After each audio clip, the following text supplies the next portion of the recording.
Very good evening. Welcome to the debate. Bharat పాకిస్తాన్ల మధ్య యుద్ధం మొదలైంది. యుద్ధం మెల్లమెల్లగా ఉధృత రూపాన్ని తీసుకుంటోంది. శత్రువుకు బుద్ధి చెప్పడానికి ప్రత్యర్థిగా మన పక్కన ఉంటూ మన మహిళల సింధూరాన్ని తుడిచేసే ప్రయత్నం చేసిన పాకిస్తాన్కి బుద్ధి చెప్పడం కోసం నిన్న తెల్లవారుజామున జరిగిన ఆపరేషన్ సింధూర్ కాస్త ఇప్పుడు ప్రత్యక్ష యుద్ధంగా రూపాంతరం చెందింది. పాకిస్తాన్ కవ్వింపు చర్యలకు దిగడంతో ఆ కవ్వింపు చేసిన పాకిస్తాన్కి బుద్ధి చెప్పడానికి మన దేశం ప్రతి చర్యలకు దిగింది, ప్రతి దాడులకు దిగింది. దాంతో పాకిస్తాన్ ఇప్పుడు బెంబేలెత్తిపోతుంది, అతలాకుతలమవుతోంది. ఒక రకంగా చెప్పాలంటే కీలకమైన వ్యూహాత్మకమైన సైనిక స్థావరాలన్నిటి మీద భారత్ దాడులు చేస్తోంది. భారత వైమానిక దళం దాడులు చేస్తోంది.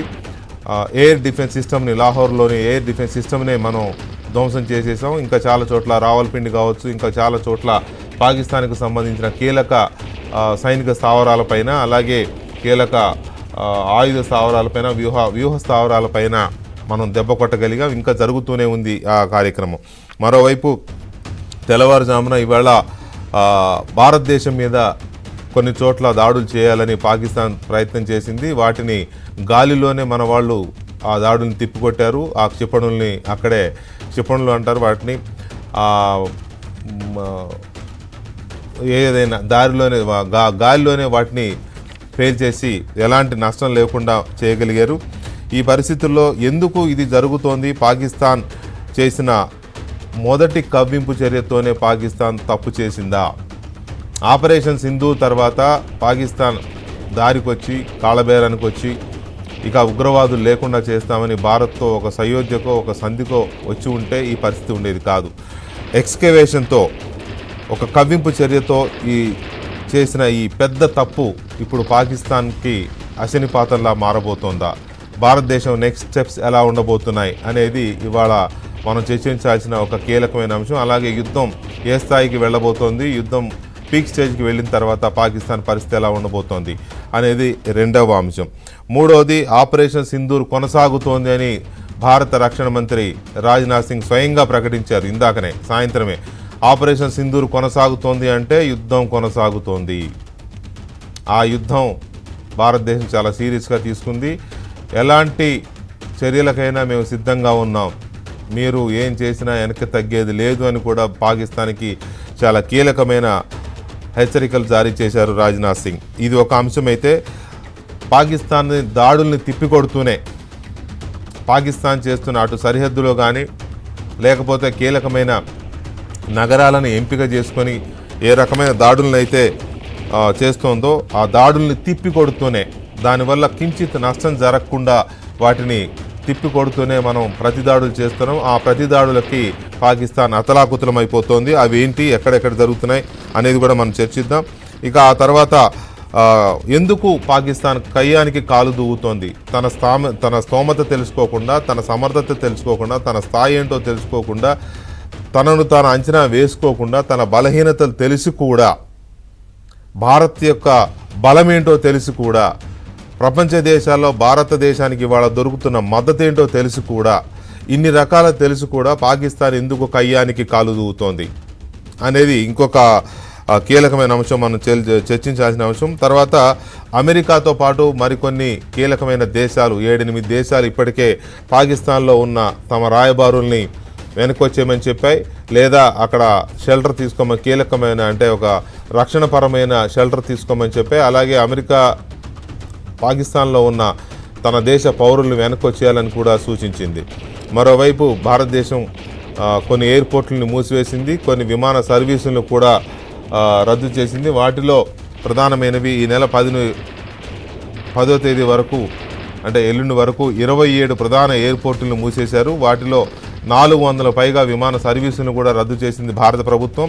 అవి శ్రీనగర్, జమ్మూ, లే, చండీగఢ్, లూథియానా, అమృత్సర్, పటియాలా, బఠిండా, హల్వారా, పఠాన్కోట్, భూంటార్, సిమ్లా, గగ్గల్, ధర్మశాల, కిషన్గఢ్, జైసల్మీర్, జోధ్పూర్, బికనీర్, ముంద్రా, జామ్నగర్, రాజ్కోట్, పోర్బందర్, కండ్లా, కేషోడ్, భుజ్, గ్వాలియర్, హిండన్ విమానాశ్రయాల్ని మూసేశారు. వీటితో పాటు 2 రోజుల్లో ధర్మశాలలో జరగాల్సిన క్రికెట్ మ్యాచ్ను కూడా అక్కడ రద్దు చేసి మరో చోటికి, అహ్మదాబాద్కి మార్చేశారు. అక్కడ మళ్ళీ జరగరాంది ఏమైనా జరిగితే ఇబ్బంది అవుతుందని. దీంతోపాటు ఇందాక నేను చెప్పినట్టుగా రాజ్నాథ్ సింగ్ చెప్పారు, ఆపరేషన్ సింధూర్ కొనసాగుతుంది, ఎట్టి పరిస్థితుల్లోనూ వెనక్కి తగ్గేది లేదు అని చెప్తూ మన జవాన్లకి, మన త్రివిధ దళాల ఫోర్సెస్కి, ఆర్మ్డ్ ఫోర్సెస్కి ఆయన అభినందనలు చేస్తూ మన సైన్యం చూపిన తెగువను చూసి దేశం గర్విస్తోందని ప్రకటన చేశారు రాజ్నాథ్ సింగ్. ఇక మరోవైపు భారత్ పాక్ సరిహద్దులు బాంబుల మూతతో, కాల్పుల మూతతో దద్దరిల్లిపోతున్నాయి. పాక్ రాకెట్లను గగనతలంలోనే మన మిసైల్స్ సమర్థవంతంగా పేల్చేస్తున్నాయి, గాలిలోనే గగనతలంలోనే పేల్చేస్తున్నాయి. అలాగే పాకిస్తాన్ మీద ఎన్ని దాడులు చేశాం, ఎలా చేశాం అనే దాన్ని కూడా భారత ప్రభుత్వం ధృవీకరించింది. ఇక పాక్ ఆర్మీ హెడ్ క్వార్టర్స్ పైన భారత్ డ్రోన్ దాడి చేసింది. పాక్ ఎయిర్ డిఫెన్స్ సిస్టమ్ని ధ్వంసం చేసింది భారతదేశం. అలాగే రావల్పిండిలో ఆర్మీ హెడ్ క్వార్టర్స్ను కూడా మన డ్రోన్స్ ధ్వంసం చేశాయి.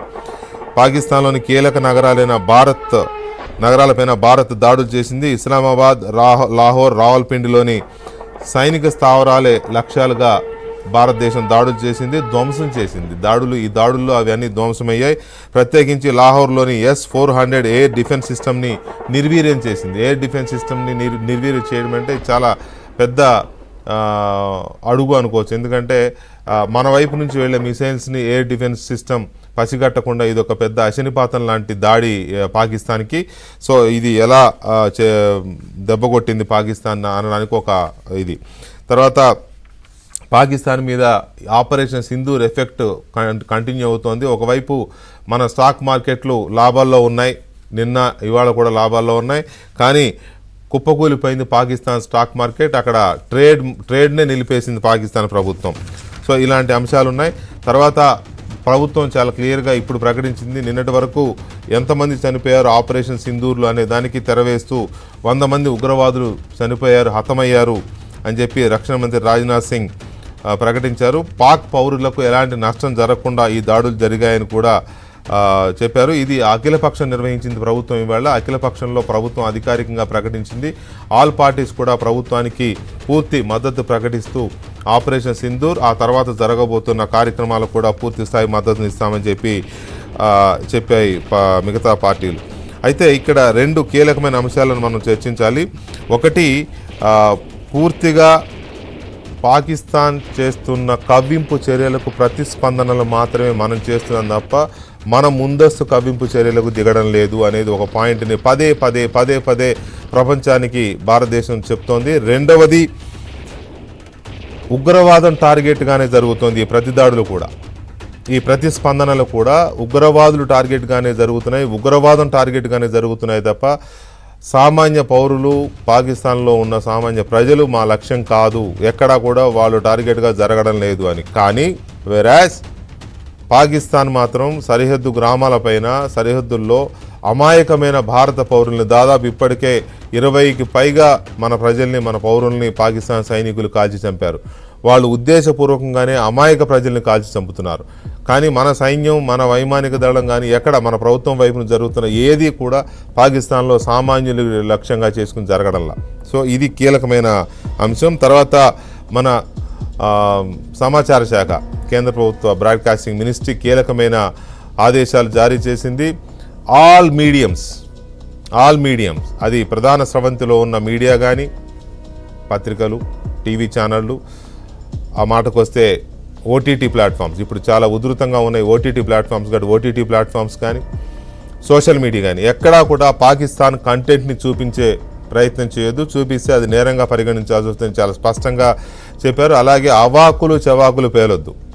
సోషల్ మీడియాలో కానీ, మెయిన్ స్ట్రీమ్ మీడియాలో కానీ ఎక్కడా కూడా అవాకులు చవాకులు, నిరాధారమైన వార్తలు, ప్రభుత్వం ధృవీకరించని వార్తల్ని, గాలి పోగేసి వార్తల్ని ఎవరు ప్రసారం చేసినా, ఎవరు పోస్ట్ చేసినా సోషల్ మీడియాలో కానీ తీవ్రంగా పరిగణిస్తామని ఇండియన్ బ్రాడ్కాస్టింగ్ మినిస్ట్రీ చాలా తీవ్రమైన హెచ్చరికలు జారీ చేసింది.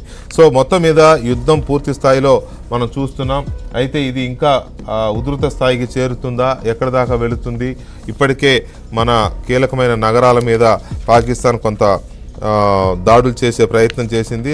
వాటిలో ప్రధానమైనవి అవంతిపుర, శ్రీనగర్, జమ్మూ, పఠాన్కోట్, అమృత్సర్, కపూర్తలా, జలంధర్, లుధియానా పైన దాడులు చేసే ప్రయత్నం చేసింది ఈ రాత్రి.